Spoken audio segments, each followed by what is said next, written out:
Niken Bapak penontonnya pada senang. Wayang Bang Cahyo Untadi mugi angkut berkaing Gusti.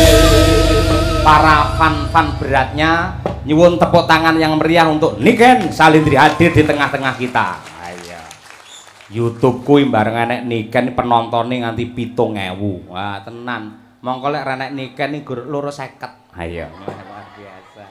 Halo, assalamualaikum Cahayu. Waalaikumsalam, Bapak. Aduh, Bapak nganti kangen nganti lek turu ngimpi-impi ketemu sampean tenan. Mila. Tenan kuwi serius. Aku iki rumangsaku iki pas Itu kata-kata buat menyenangkan hatiku apa kata-kata modus? fakta, aku sumpah pocong wani lek iki tenan.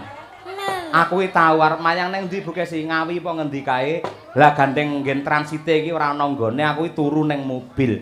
Aku iki turu rumah saku iki sampean teko wis gelungan kaya ngono kuwi nggugah aku. Pak, Bapak, tangiyo. Aku ya tangi, ning sing tangi dudu mripatku. Lah opane, Pak? Atiku gumregah mergo arep mayang bengi kuwi ngono lho. Atine kegugah gara-gara tak gugah kuwi mau ya, Pak ya. Ngono kuwi. Kuwi fakta, tahu tenan aku ngimpi kaya ngono kuwi. Salim dulu. Salim dulu. Jan bocah-bocah. Kok ndak cipika-cipiki? Ayo sini no, mosok bapake kon rono. Dalang arep cenanangan tekan kono yo enggak boleh sampean sing rene. Engko penggemare aja menghujat mong ya anake dhewe. Ngeri ya Pak iki totone. Ayo timbangane diambung codot-codot tak ambungi dhewe.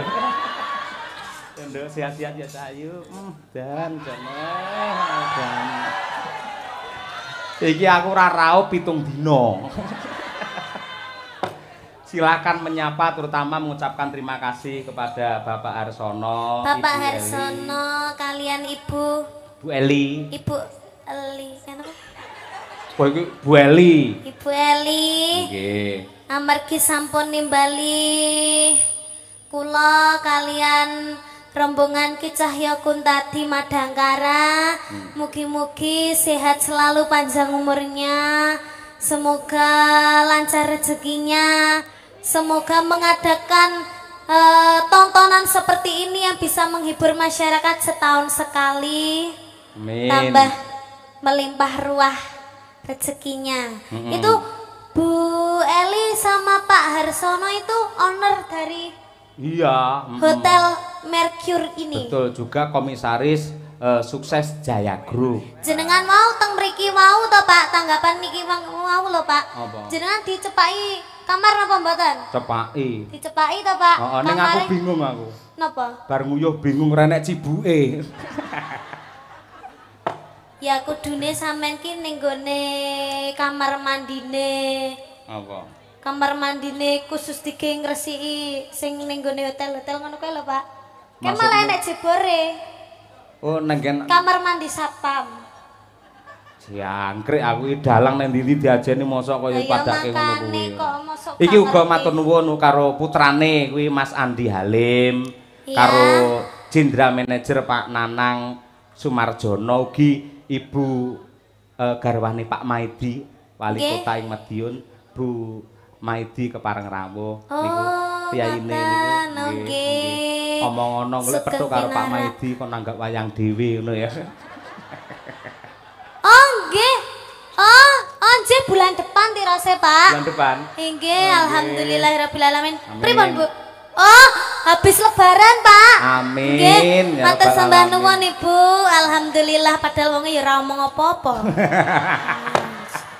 Lambene wong golek dhuwit ngono kuwi ya Ken ya. Nggih, ngono ben ketara wo berarti apa Bu Marjani Bu Maidi. Bu Maidi ki arep lebaran ki nanggap Cahya Kuntadi karo Niken Salindri. Ngono ben disekseni wong akeh, Pak. Terus? Sida ra sida ben urusane, Pak. Lah engko lek ra sida Pak Maidi karo Ibu ya malah izin lho piye. Awak dhewe nanggap ning ngarep omah apa ning ngarep omah Pak Maidi. Ade tanggap pokoke ning kono pentas ngono. Awak dhewe pentas dhewe, Pak. Lah terus sing bayar sapa? Alah keri Pak lek kowe. Engko lek wonge sungkan. Nggih, intine selamat sukses untuk Bapak Maidi masih dicintai oleh warga masyarakat Kota Madiun. Alhamdulillah, semoga sehat selalu. Doa yang paling penting itu adalah sehat selalu. Amin. Liane masalah rezekiku pikir kari sing penting sehat selalu. Kalau kita ndak sehat tuh kita tidak akan mendapatkan rezeki. Nah, 100. Iya. Nggih. Disapa juga itu penggemar jenengan. Disapa juga nggih Lek karo ngaturaken. bapak piyai kene wis kulino mirsani lek karo jenengan arang-arang lho dludak nanti tekan mburi. Nggih, kula teng Madiun nggih jarang-jarang. Nggih to. Ngaturaken assalamualaikum warahmatullahi wabarakatuh. Sugeng dalu masyarakat yang ada di Kota Madiun bersinar. Mendunia. Semoga mendunia, semoga panjenengan sedaya dipun paringi rezeki ingkang kathah barokah, saged munggah haji, saged to. Piyai Kota Madiun kene wis munggah kaji kabeh. Oh, kok iso? Mergo ning kene enek replikane Ka'bah ning kene enek. Bendina manasik wong kene iki. Wong Madiun kan jane sugih-sugih kok, Pak. Iya. Wong wis kok Singapura barang kok Masa? Alun-alune nek Singapura barang, Pak. Oh, to. Heeh. Sing anyel aku mau lho. Lah nek Apa? palang sepur to uwi iki nutup. Iki mobilku nang kene. Lah kok sepure liwat mburine mobilku to, Pak. Kono kuwi lho mau anyel nih aku iki iso liwat mburiku iki piye. Da Madiun ini kota yang maju lho, Pak. Heeh to. Sepuri ora dideleh ning gone rel, ning dalan. Ayo, kuwi hiasan ya, Nduk, ora. Nggih. Heeh. Ya saiki nembang Cahayu. Nggih, Pak. Ya iki wis kangen karo suaramu. Sing halus riyen nggih. Halus wae ning engko bar langgam kena dindangdukne ngono lho, tak ketang sithik. Oh, ngoten. Nyuwune napa, Pak? Men ora ditinggal katresnanmu karo Piyai Madiun lan Bu Wali. Nggih. Ngaturke ninggal katresnan ngono piye? Setuju ora? Oh, nggih, nggih. Nggih. Mengke di versi J ngoten to, Pak? J iki apa? Jaranan. Oh iya. Cocok versi J. Tapi niki dibawani napa mboten, Pak? Oh iya jelas. Komplit bawa wong no. sampean eman-eman ora bawa. Nggih. Ayo. Niki Dasare. bawane tentang Dimas Niken Salindri. Oh iya to. Niki cakepane niki sing damel niki lek mboten klentu Sapa, Dok? Pak Sukron. Pak Sukron. Nggih, terus sing nyanyi Ibun, Heeh. terus jenengan sing nyawang. Oh iya. Aku nyawange marem, Nduk, aku wisan ya. Wis tuwek disawange marem ya. Coba dibawani dhisik apa pangkur apa? Nggih. Anggur Niken Salindri. Wah, delok awakmu nang nggen layar ke lho kan. Masalah. Jan kaya Romeo Juliet ae dhewe ya. Ayo nggih. Ya Nduk, Niken Salindri. Ya. Timen buta yang ram bakat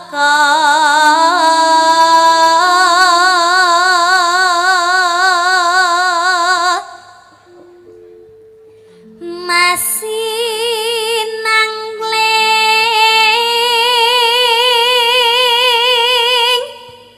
cahyane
terakhir Dri.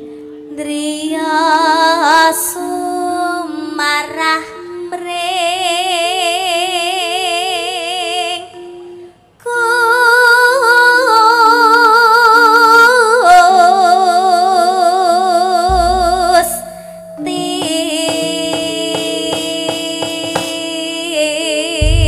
Yuwun tepuk tangan yang meriah untuk Niken Salindri Suara Mas dari Kota Kediri. Jos nduk pindah rono men seneng. Jenengan ngusir kula to, Pak? Ngusir kula to? Loh, ora kok ngusir sampean ning kene selawase. Sampeyan wis semua to, Pak, tak cedeki. Cukup tahu, Pak. Aja kaya ngono kuwi wong gampang mutungan. Tegese kan konsumsi untuk penonton. Kuwi nyandi adoh men iki. Niki tanggane mriki. Ah, ning kono iki men penggemar sampean iso seneng. Kuwi lho, ting ceruwentel kamera iso ceruwentel kaya ngono. Halo ibu-ibu yang di sebelah sini, mana suaranya? Aduh. Bapak-bapak di sini mana suaranya? Penggemarku ya enak. Ibu-ibu yang di depan mana suaranya? Yoko-yoko mana suaranya? Sing gak bengok pecat, sing gak bengok pecat. Yoko-yoko mana suaranya? Sinden-sinden mana suaranya? Pak Cahyo mana suaranya? Cita-citane jenengan dadi niku, Pak? Hah? Apa? Dadi guguk. Sapa? Jenengan. Yo ora ngono kuwi. Tidak boleh lho, Pak. Lah enak apa ora ta Pak guguk iki?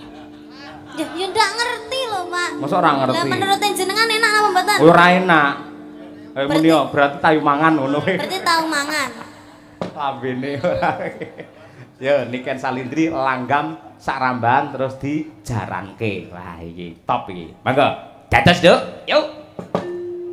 Nangis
mendunia Niken Salindri. Aduh. Oleh keringet kayu.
biasa, terima kasih. Ya.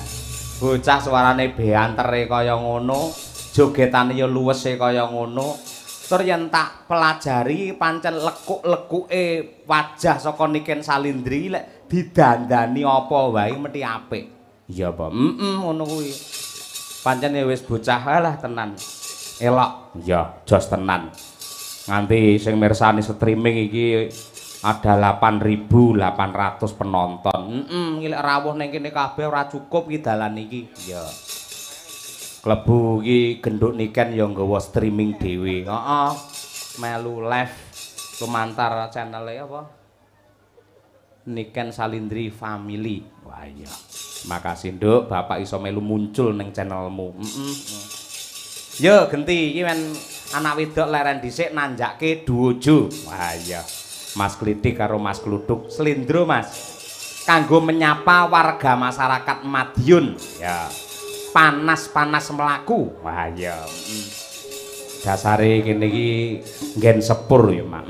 Nggen sepur ngaturake panas-panas melaku ki pas untuk memberi support kepada duo Jo supaya naik di pementasan. Monggo, Madangkara. Dados.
wae, Nduk. Sing penting kuwi nikmat. Nggih. Wong ayung rucit wae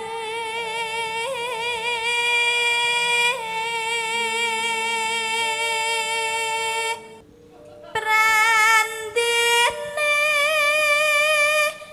maksa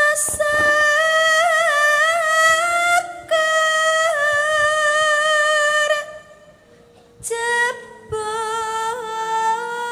nimas uga nanggepi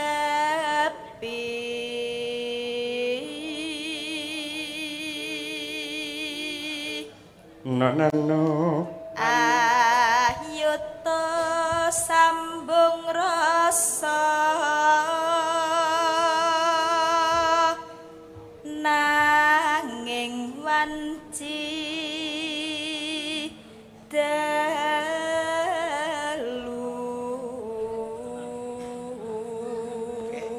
Alhamdulillah. Kang Sarsin Ana ingkang rubeda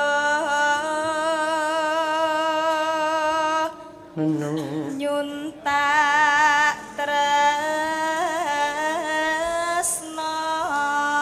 nadyan mung srana piranti.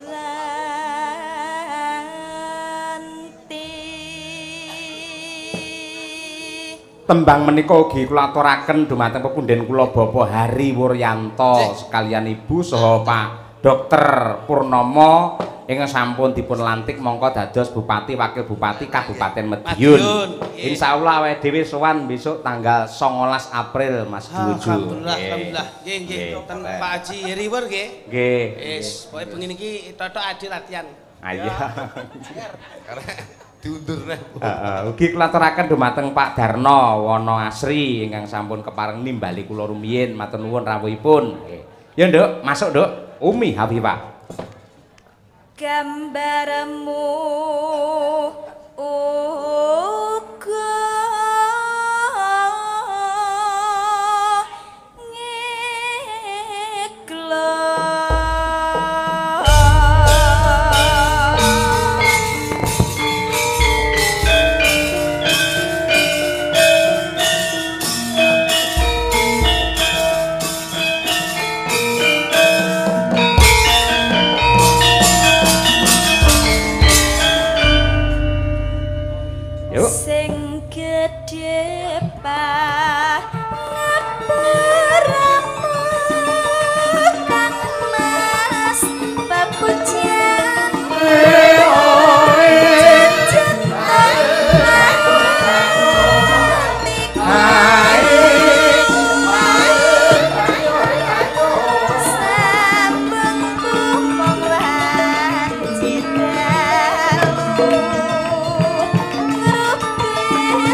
sarengan, Bu.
Matur sembahan iki genduk Niken Salindri ayo. Iki nek Iki engko bakal tampil ngancani bapake nganti tekan goro-goro. Nduk matur nuwun kena inggih sangu poso.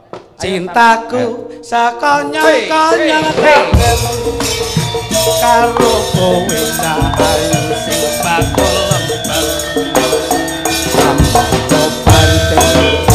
Rase tur kanthi lalet yen ora batuk sadina ning sirah linggir. Cintaku sekonyong-konyong kader paribasan durung ndemok wani panjer. Modal bensin seliter motorku tak sebater tak ampiri ayo tak muter-muter.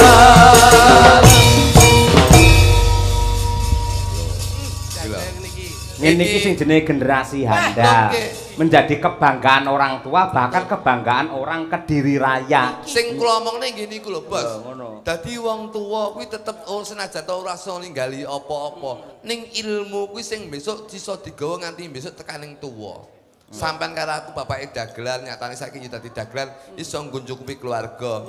Mas Cahyo nyatane bapake dalang, yo nyatane kowe ilmu Mas Cahyo saiki dadi dalang kondang. Semono uga karo genduk Niken Salindri, bapak iki ya dalang, nyatane ngowe pitutur, ngowe jenenge ilmu nyatane ngantek saiki sing iso ngangkat derajate Niken Salindri, iso ngangkat derajate keluarga iki ya Niken Salindri. Lah nek dasare saka swara. Nek swarane kepenak ya iso didasari saka kuwi barang kok iso. Ha iki swarane wis kepenak kok nyanyi apa wae wasis e. Pantes.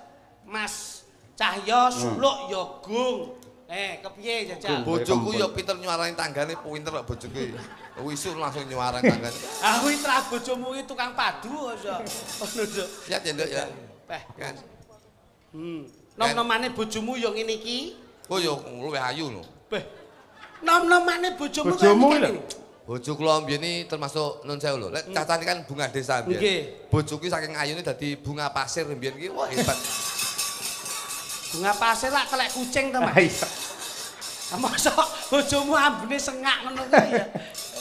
Saking digoleki wong ngono. Coba nduk, iki pancen papan panggonan iki sampean karo aku dikolaborasikan seperti ini. Nggih. Sing nyawang kepiye nduk? Kabare lak ya apik-apik wae. Alhamdulillah Om, sehat selalu. Ya ngono kuwi lho nduk.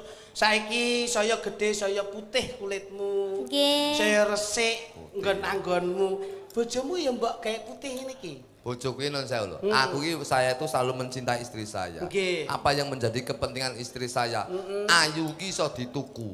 Jadi bojoku tak gaya ayu. Mergo aku tuku barang sing ben bojoku ayu. Contohnya? Tak tukang skincare. Waduh modern. Krim. Iya krim loh. Iki yang gawe iki. Lah iki tukang endorse ngono kuwi. Sing tak tuku malah skincare kon iken. Ngono masa? Iya, sing sampean takane ume kae. Oh miki lho ben anu bojone sampean putih ke tak tukokne siang malam ke tak tukokne. Alhamdulillah. Langsung tak ene bojoku nduk digawe ben putih kaya Niken Salindri. Siang malam karepe iki bojoku kan wong desa. Siang malam ki digawe bareng. Saiki malah kulite blang kaya tekek sing.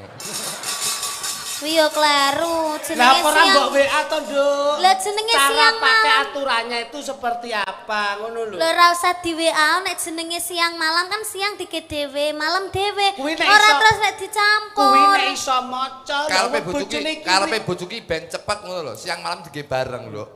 Ya Lah di- ketemu belang lho. Mek motone tok ireng kaya panda. Dia sontek ngono kuwi kudune bojone sampean iki sontek ben ra belang vitamin, suntik keputihan. Wah, bojoku iki keputuhane sak ulan pisan. Tegese kulite putih lho. Mas kulite sing putih ben putih ngono lho. Sontek ke lho. Oh, suntik putih Sontek to. putih infus Wes. whitening. Nah, wis sampean WA to. Aku langsung WA sampean to. Nduk produkmu sing skincare kae bojoku ora Komblentong-blentong, cocok. heeh. Akhirnya dhek langsung suntik kae Om. Ya, akhirnya bojoku tak gone-gone UGD.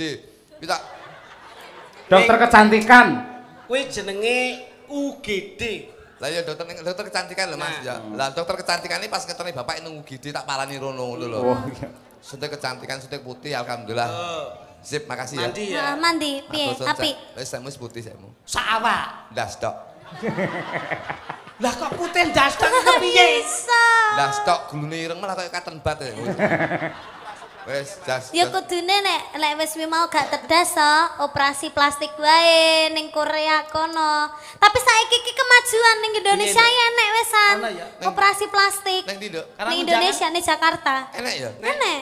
Tahu dia. Loh, malah kuwi cepet mengelupas kulit menjadi putih. Udah ini operasi-plastik kok metu dadi ember bojoku. Kuwi ora kok ngono. Wah, jan wis ireng ra apa-apa, sing penting mbok we lensa netral ngene iki. Delon ketok ayu blalak-blalake mergo gawe lensa. Bojoku iki tuku softland lho. Lah kok rupane putih. Terus. Dadi matane iki putih tok kaya kuntilanak ya. Dadi sedase Kuwi putih matane. tukune ning ndi nek iki jelas aplikasi yang luar biasa sing Ini di optik. Karo di aplikasi. Oh. Aplikasi Oren. Optik ya. Bojoku iki tuku ning gone jual beli online ya. Apa? Ning ngene ladalah. Lazada. Lazada.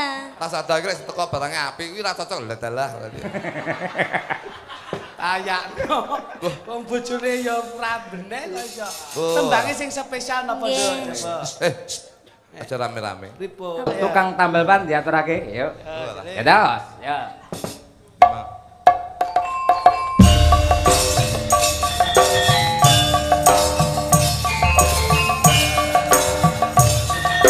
Ayo kan?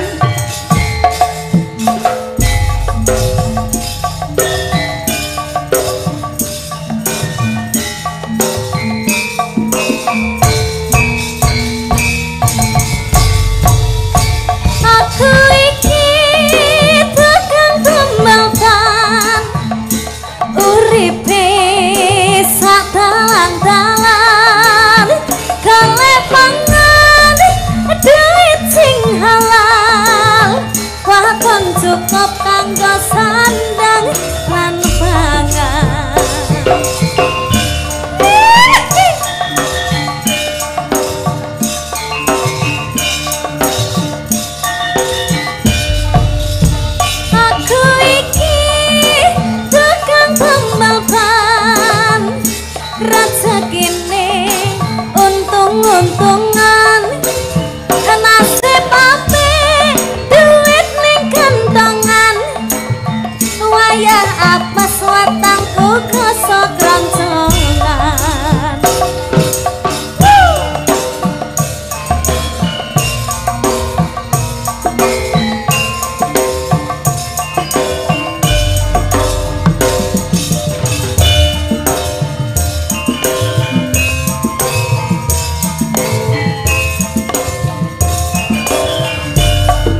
rezeki tekan majedur ban pecah maneh isih esuk rezekine padha nglumpuk owe tambah lumpuk owe tambah lumpuk owe tambah lumpuk owe tambah lumpuk oh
bebarengan kok bacet ning goro-goro siap